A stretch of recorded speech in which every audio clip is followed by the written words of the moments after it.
The 5th Bivouac appeared to be a division in reserve. It was far in the rear. On these data, Napoleon formed his plan. He ordered Joubert, who had evacuated the chapel of St. Marco, and who now occupied the level of Rivoli, only with the vanguard, to assume an offensive attitude immediately, to regain possession of the chapel, and at the dawn of day to push the 2nd Division of the center of the enemy as far as possible. 100 Croats, being informed by a prisoner of the evacuation of St. Marco, had just taken possession of it when Joubert returned to that chapel at 4 o'clock in the morning and once more took up his position in advance. The firing commenced with a regiment of Croats. On the approach of day, Joubert attacked the division in front of him and drove it from height to height. In the upper ridge of Montebaldo, which commands the valley of the Adige, the 1st Austrian Division at the center then hastened its march, and a little before 9 reached the heights on the left of the level of Rivoli. It had no artillery. The 14th and the 85th, who guarded this level, had each a battery. The 14th, who occupied the right, repulsed the attacks of the enemy. The 85th was outfronted and broken, but the French general hastened to Massena's division, which, having marched all night, was taking a little rest, led them against the enemy, and in less than half an hour the 1st Austrian Division of the center was beaten and routed. It was then half after 10 o'clock.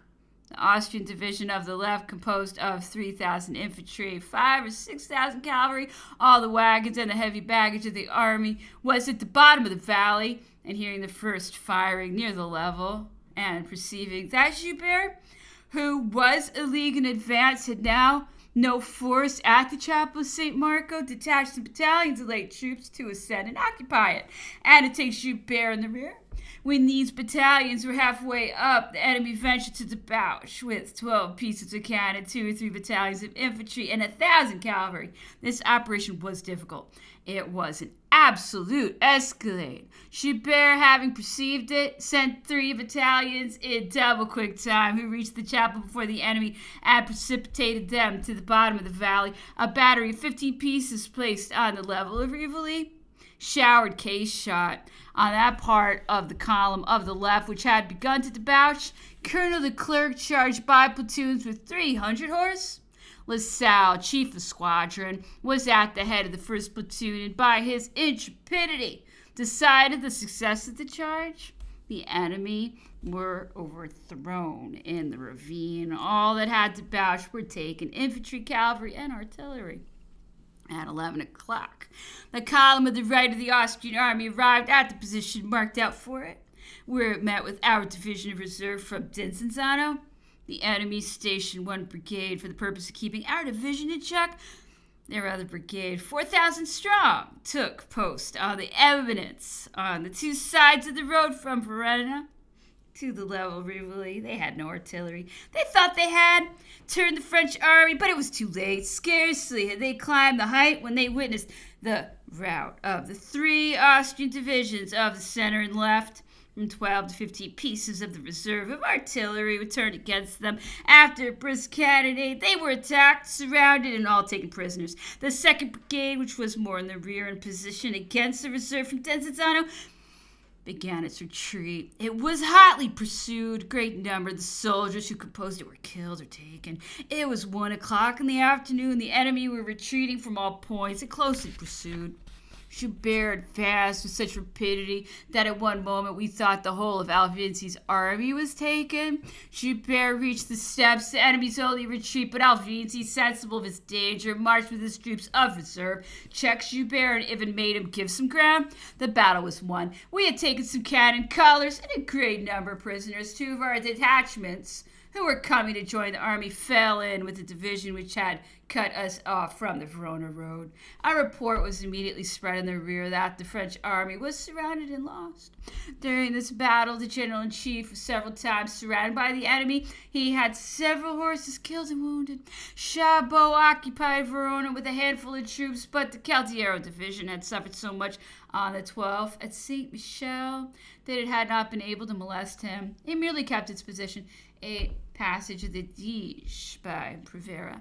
He marches on Mantua On the 14th, Prevera constructed a bridge at Ankara, and on the 15th at daybreak, he passed the Adige and commenced his march to Mantua. Augereau advanced on the enemy's bridge, made prisoners of 1,500 men whom Prevera had left to guard it, and gained possession of the bridge during the 15th, but Prevera had gained a march upon him. Mantua was endangered. It was difficult to prevent an enemy who has several pontoon trains from passing a river when the object of the army which defends the passage is to cover a siege. The general must have taken his measures for reaching an intermediate position between the bank which he defends and the place which he covers before the enemy. The French general had given orders accordingly. As soon as the enemy should have passed, the division was to proceed to the Molinella, reach it before the enemy, and after covering the fortress, march against them. This principle and these instructions were forgotten, and Mantua was thereby placed in jeopardy. At 3 p.m, Napoleon, having received intelligence that Prevera was constructing a bridge at Ankara, instantly foresaw what would happen. He left Massena, Murat, Joubert to pursue Alvinzi. On the following day, and immediately set out for the line before Mantua with 4 regiments. He reached the river Barrow. As Prevera arrived before St. George's, Hohenzollern, who commanded Prevera's vanguard, appeared on the 16th at daybreak. He came up to the gate of St. George's at the head of a regiment covered with white cloaks. He knew that this gate was not fortified but covered only with simple field entrenchment. It was in hopes of surprising it. Milolis was commanded there. Station guards only on the side of the town. He knew that he was covered by a division that was on the Adige and that the enemy were far off. Hohenzollern's hussars resembled the first French hussars, but an old sergeant of the garrison of St. George's, who was cutting woods 200 yards from the place, noticed his cavalry coming up to the town. He conceived some doubts, which he communicated to one of his comrades. They thought the white cloaks looked too new for those of Bertini's regiment. These brave men in this uncertainty ran into St. George's, calling to arms to shut the barrier. The cavalry set off at a full gallop, but it was too late. They were recognized and fired upon with grape shot. All the troops were immediately on the ramparts. At noon, Prevera surrounded the place. The brave Miollis, with 1,500 men, defended himself all day. The 9th Battle of La Favorite. In the meantime, Prevera communicated with Wurmser by means of a bark across the lake on the 17th at dawn. Wurmser came out the garrison and took up a position at La Favorite. At 1 a.m, Napoleon placed the regiments between La Favorite and St. George's and prevented the garrison of Mantua from joining Prevera. Rurieri attacked the garrison of Mantua at daybreak with the troops of the blockade. The general-in-chief attacked Prevera. It was at that battle that the 67th gained the name of Terrible. Alone it rushed upon the Austrian line with the bayonet and overthrew all that dared to oppose it. At 2 p.m, the garrison of Mantua, having been repulsed, Prevera capitulated and laid down its arms, leaving us many stand of colors, much baggage, several parks, and some pontoon trains. 6,000 prisoners with several generals remained in our hands. Prevera's 22,000 men, none escaped, but the remains of the division, which had attacked on Saint Michel, on the 12th, who still remained in their position at Caldiero, and 1,500 men whom Prevera had left on the left bank of the Adige to guard his parks and magazines. All the rest were taken or killed. This was called the Battle of La Favorite. On the 15th, Joubert drove Alvinzi before him all day and came up to the steps so rapidly that 6,000 or 7,000 men were cut off. Murat, with one column, directed his march on Corona and entered the Tyrol. Headquarters were removed back to Verona. Massena's division proceeded to Bassano. One of Alvinzi's divisions attempted to rally on the Brenta, but was defeated and repulsed beyond the Piave. General Augereau marched to Castelfranco, and from thence to Treviso. A few encounters took place with his vanguard. All the Austrian troops ripped past the Piave. The passes of the Tyrol were universally blocked up with snow. This was the greatest obstacle Joubert had to surmount, but the French infantry triumphed over every difficulty. Joubert entered Trent, General Victor was detached on the Avisio and by the passes of the Brenta and reestablished his communications with Messina, whose headquarters were at Bassano. Many prisoners were taken in several trifling actions. Numbers of Austrians sick in abundance of magazines were found in all directions. The army was now in the same position as after the battles of Rovereto and Bassano, and before that of Arcole, and Bessières was sent to carry the new trophies to Paris. The actions of Saint-Michel, Rivoli, Aguirre, and La Favourite cost Alvici more than two-thirds of his army. Out of his 80,000 men, he did not reconduct more than 25,000 into Austria. The 10th. Surrender Mantua. Henceforth, we were no longer apprehensive with respect to Mantua. The garrison had long been on half allowance. All the horses had been eaten. Wurmser was informed of the results of the Battle of Rivoli. There were now no hopes for him. He was summoned to surrender. He answered proudly that he had provision for a year. Nevertheless, a few days after Clenau, his first aide-de-camp, repaired to Serurier's headquarters, he protested that the garrison still had provisions for 3 months, but that, as the marshal did not believe that Austria could relieve the place in time, his conduct would be regulated by the conditions proposed to him. Serurier answered that he would go and take the command of the general-in-chief on this subject. Napoleon repaired to Roverbello. Serurier caused Clenau to be called in. The French general remained unknown. Wrapped in his mantle, the conversation began between Serurier and Clenau. The latter made use of the common arguments and enlarged on the extensive means which Wurmser still commanded and the great quantity of provisions which he had in his magazine of reserve. The French general went to the table and spent about half an hour, during which the discussion with Serurier continued in writing his decision in the margin of Wurmser's proposals. When he had done writing, he said to Clenau, if Wurmser had but provisions for 18 or 20 days, he would not deserve an honorable capitulation. Here are the terms I grant him, added he. Turned the paper to Serurier. You will find there in particular that he is to be personally at liberty, because I honor his great age and his merits, and because I do not wish him to become the victim of the machinations of his enemies at Vienna.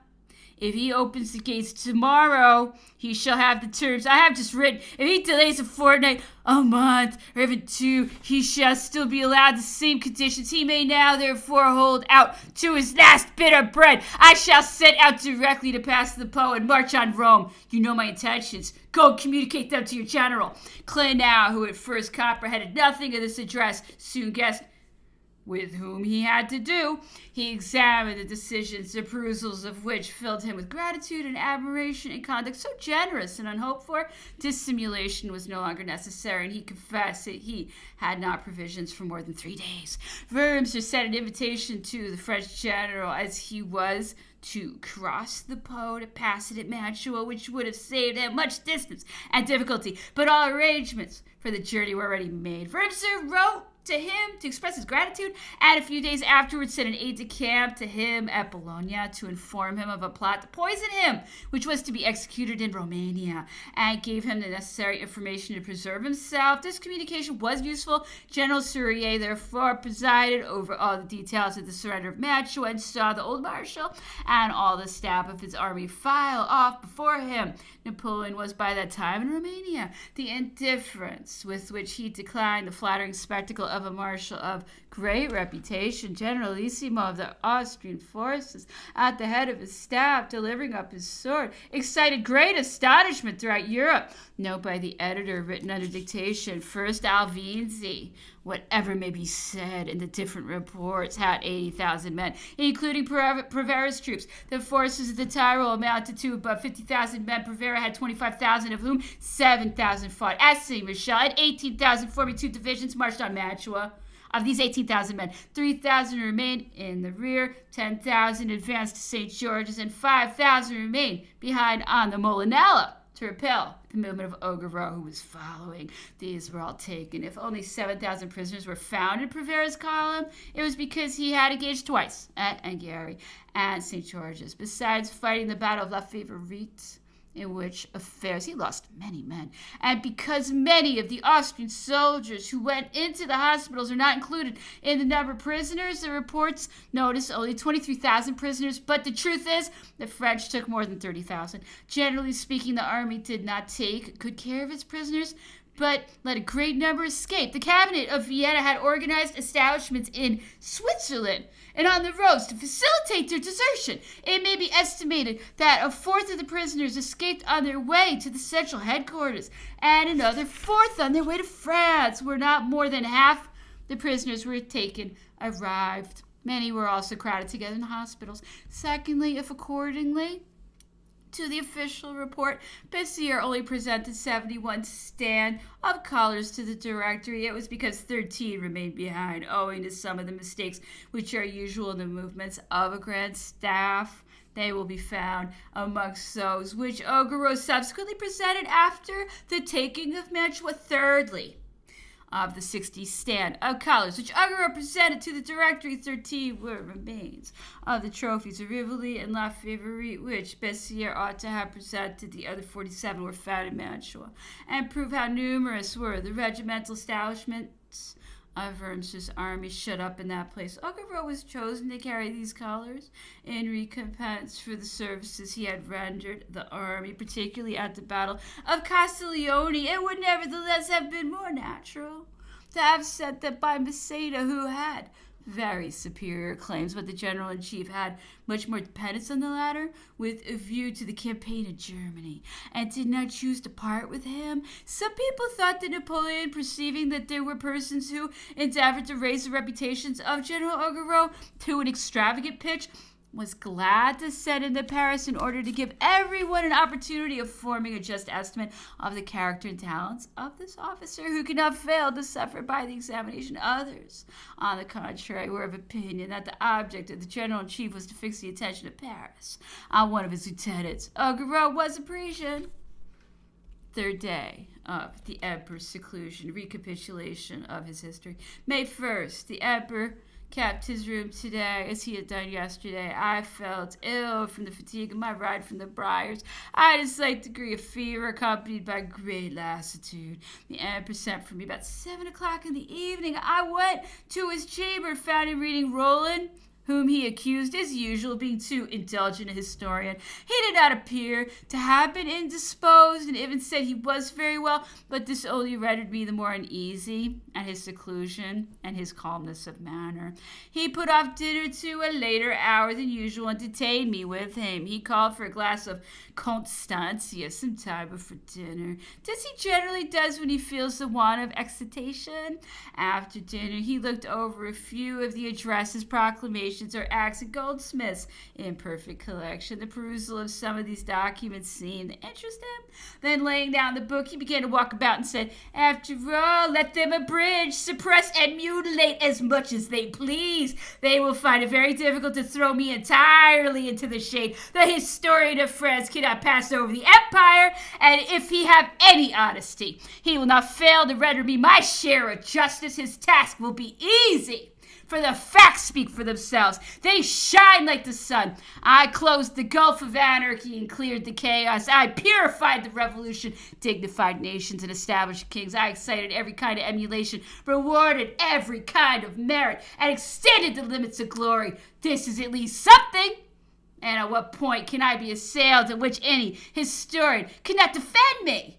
Can it be for my intentions? But even here, I can find absolution. Can it be for my despotism? It may be demonstrated that the dictatorship was absolutely necessary. Will it be said that I restrained liberty? It can be proved that licentiousness, anarchy, and the greatest irregularity still haunted the threshold of freedom. Shall I be accused of having been too fond of war? It can be shown that I always received the first attack. Will it be said that I aimed at universal monarchy? It can be proved that this was merely the result of fortuitous circumstances, and that our enemies themselves led me to step by step to this determination. Lastly, shall I be blamed for my ambition? This passion I must doubtless be allowed to have possessed, and that in no small degree. But at the same time, my ambition was of the highest and noblest kind that ever perhaps existed. that of establishing and of consecrating the empire of reason and the full exercise and complete enjoyment of all the human faculties. And here the historian will probably feel compelled to regret that such ambition should not have been fulfilled and gratified. Then, after a few moments of silent reflection, "This," said the emperor, "is my whole history in a few words." The second, the emperor still kept his room as on preceding days. He sent for me about 9 o'clock in the evening after I had dined.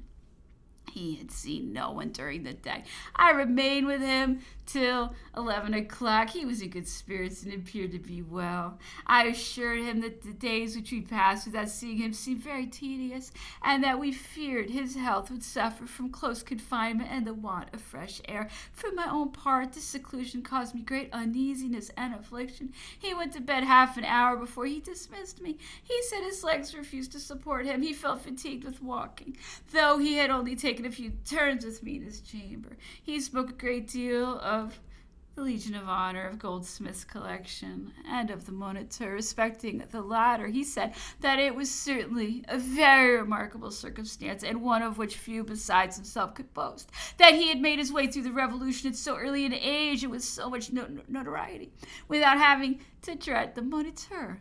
"There's not a sentence in it," said he, "which I could wish to obliterate. On the contrary, the Moniteur will infallibly serve me as a justification whenever I may have occasion for it." Fifth day of seclusion, the third. The emperor still continued within doors and saw no one. This was his 5th day of retirement. The different individuals of his establishment knew not how he occupied himself in his chamber. He sent for me, as it were, by stealth, and I went to him about 6 o'clock in the evening. I again expressed to him the anxiety and pain we felt at seeing him thus secluded. He told me he bore the confinement very well, but that he found the days long and the nights still longer. He had been unoccupied during the whole day, he said. He had felt himself out of humor, and indeed, he still continued silent and dull. He took a bath, and I attended him. He concluded the evening by conversing on subjects of great importance. The fourth, the emperor still remained within doors. He had, however, expressed his intention to ride on horseback about 4 o'clock, but the rain prevented him from stirring out. He received the Grand Marshal in his chamber. He sent for me about 8 o'clock to dine with him. He said that the governor had called on the Grand Marshal and had remained with him above an hour. His conversation had been frequently disagreeable and sometimes even offensive. He had spoken on a variety of topics in a tone of ill humor and disrespect, and in a very vague and indeterminate manner, reproaching us, particularly as it appears, with being very loud and unreasonable in our complaints. He maintained that we were very well provided for and ought to be content, that we seemed to be strangely mistaken with regard to what was due our persons and our situations. He added, at least so he was understood, that he was desirous of being assured every day by ocular testimony of the existence and presence of the emperor. There is no doubt that this point was the real cause of his ill humor and agitation. Several days had passed away without his having been able to receive any report from his officer or spies, as the emperor had not gone out and no one had been admitted to his presence. But what measures would he adopt? This consideration occupied us all in our turns. The emperor would never submit, even at the peril of his life, to a regular visit, which might be capriciously renewed at any hour of the day or night. Would the governor employed force and violence to dispute with the emperor a few hours' repose and a last asylum of a few feet in circumference? His instructions must have been drawn up in anticipation of the case that had now occurred. No outrage, no want of respect, or act of barbarity could surprise me. As to the governor's remark that we entertain mistaken ideas with regard to ourselves and our situation, we are very conscious that instead of being at the Tuileries, we are at St. Helena, and that instead of being masters, we are captives. How then can we be mistaken? The fifth. About 10 o'clock in the morning, the emperor went out to ride for the first time. While he was mounting his horse, he was informed that the resident of the East India Company in China had come to Longwood and solicited the honor of being presented to him. He sent for him and put some questions to him with great condescension. We then rode out to call on Madame Bertrand, The emperor remained there above an hour. He was weak and altered in his appearance. His conversation was languid. We returned along with the emperor wished to breakfast out of doors. He sent for our host at Briars, the worthy Mr. Balcombe, and the resident from China, who was still at Logwood the whole time at breakfast, was occupied in questions relating to China, its population, laws, customs, and trade. The resident stated that a circumstance occurred a few years back between the Russians and the Chinese, which might have been attended with important results had not Russia been entirely absorbed by the affairs of Europe. The Russian traveler Krusenstern, in his voyage round the world, anchored at Canton with his 2 vessels. He was received provisionally and was permitted until the orders of the court should arrive to dispose of the furs with which his ships were laden and to lay in a cargo of tea in their stead.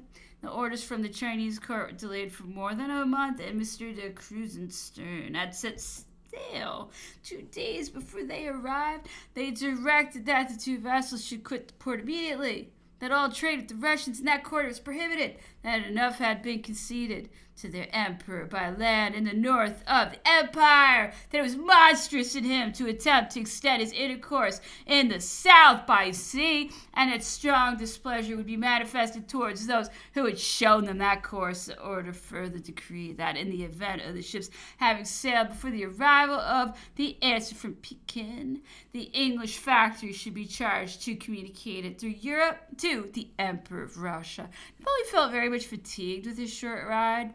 He had not left his chamber for 7 days. This was the first time that he had reappeared among us. We remarked an evident change in his countenance. He sent for me about 5 o'clock. The Grand Marshal was with him. The Emperor was undressed. He had tried in vain to enjoy a little rest. He thought he was feverish. The sensation proceeded from extreme lassitude. The Emperor had a fire lighted, but would not have candles in his room. We passed away the time in desultory conversation in the dark till 8 o'clock, when the Emperor sent us to dinner. In the course of the day, the conversation had turned on the similarity of the 2 great revolutions of England and France. There are many points, both of resemblance and difference, between these 2 great events, said the Emperor. They afford inexhaustible subjects for reflection. He then made some very curious and remarkable observations. I shall here note down his remarks on this occasion, as well as at other intervals during the day. Both in France and England, the storm had gathered during the 2 feeble and indolent reigns of James I and Louis XV, and burst over the heads of the unfortunate Charles I and Louis XVI. Both these sovereigns fell victims, both perished on the scaffold, and their families were proscribed and banished. Both monarchies became republics, and during that period both nations plunged into every excess which can degrade the human heart and understanding. They were disgraced by scenes of madness, blood, and outrage. Every tie of humanity was broken, and every principle overturned. Both in England and France at this period, 2 men vigorously stemmed the torrent and reigned with splendor. After these, the 2 hereditary families were restored, but both pursued an erroneous course. They committed faults. A fresh storm suddenly burst forth in both countries and expelled the 2 restored dynasties without their being able to offer the least resistance to the adversaries who overthrew them. In this singular parallel, Napoleon appears to have been in France at once the Cromwell and the William III of England. But as every comparison with Cromwell is in some degree odious, I must add that if these 2 celebrated men coincided in one single circumstance of their lives, it was scarce possible for 2 beings to differ more. On every other point, Cromwell appeared on the theater of the world at the age of maturity. He attained supreme rank only by dint of address, duplicity, and hypocrisy. Napoleon distinguished himself at the very dawn of manhood, and his first steps were attended by the purest glory. Cromwell attained supreme power, opposed and hated by all parties, and by affixing an everlasting stain on the English Revolution. Napoleon, on the contrary, ascended the throne by obliterating the stains of the French Revolution, and through the concurrence of all parties, who in turn sought to gain him as their chief, all the glory of Cromwell was brought by English blood. His triumphs were all so many causes of national mourning, but Napoleon's victories were gained over the foreign foe, and they filled the French nation with transport. Finally, the death of Cromwell was a source of joy to all England. The event was regarded as a public deliverance. The same cannot exactly be said of Napoleon's fall. In England, the revolution was the rising of the whole nation against the king. The king had violated the laws and usurped absolute power, and the nation wished to resume her rights. In France, the revolution was the rising of one portion of the nation against another, that of the third estate against the nobility. It was the reaction of the Gauls against the Franks. The king was attacked not so much in his character of monarch as in his quality of chief of the feudal system. He was not reproached with having violated the laws, but the nation wished to emancipate itself and reconstitute itself. In England, if Charles I had yielded voluntarily, if he had possessed the moderate and undecided character of Louis XVI, he would have survived. In France, on the contrary, if Louis XVI had openly resisted, if he had had the courage, activity, and ardor of Charles I, he would have triumphed. During the whole conflict, Charles I, isolated in his kingdom, was surrounded only by partisans in France, and was never connected with any constitutional branch of his subjects. Louis XVI was supported by a regular army, by foreign aid, and two constitutional portions of the nation, the nobility and the clergy. Besides, there remained to Louis XVI a second decisive resolution, which Charles I had it not in his power to adopt, namely that of ceasing to be a feudal chief in order to become a national chief. Unfortunately, he could not decide on either the one or the other. Charles I therefore perished because he resisted, and Louis XVI because he did not resist. The one had a perfect conviction of the privileges of its prerogative, but it is doubtful whether the other had any such conviction, any more than he felt the necessity of exercising its privileges. In England, the death of Charles I was the result of the artful and atrocious ambition of a single man. In France, it was the work of the blind multitude of a disorderly popular assembly. In England, the representatives of the people evinced a slight shade of decorum by abstaining from being the judges and actors in the murder which they decreed. They appointed a tribunal to try the king. In France, the representatives of the people presumed to be at once accusers, judges, and executioners. In England, the affair was managed by an invisible hand. It assumed an appearance of reflection and calmness. In France, it was managed by the multitude, whose fury was without bounds. In England, the death of the king gave birth to the republic. In France, on the contrary, the birth of the republic caused the death of the king. In England, the political explosion was produced by the efforts of the most ardent religious fanaticism. In France, it was brought about amidst the acclamations of cynical impiety, each according to different ages and manners. The English Revolution was ushered in by the excesses of the gloomy school of Calvin. The loose doctrines of the modern school conjured up the storm in France. In England, the Revolution was mingled with civil war. In France, it was attended by fire and war. And to the efforts and opposition of foreigners, the French may justly attribute their excesses. The English can advance no such excuse for theirs. In England, the army proved itself capable of every act of outrage and fury. It was the scourge of the citizens. In France, to the contrary, we owed every benefit to the army. Its triumphs abroad either diminished or caused us to forget our horrors at home. The army secured independence and glory to France. In England, the restoration was the work of the English people, who hailed the event with the most lively enthusiasm. The nation escaped slavery and seemed to have recovered freedom.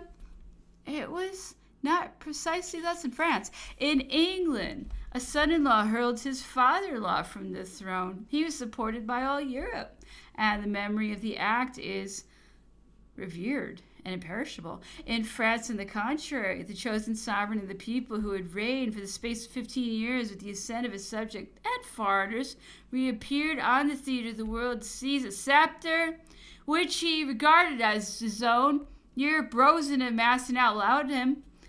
1,100,000 men marched against him. He surrendered. He was thrown into captivity, and now efforts are made to tarnish the luster of his memory.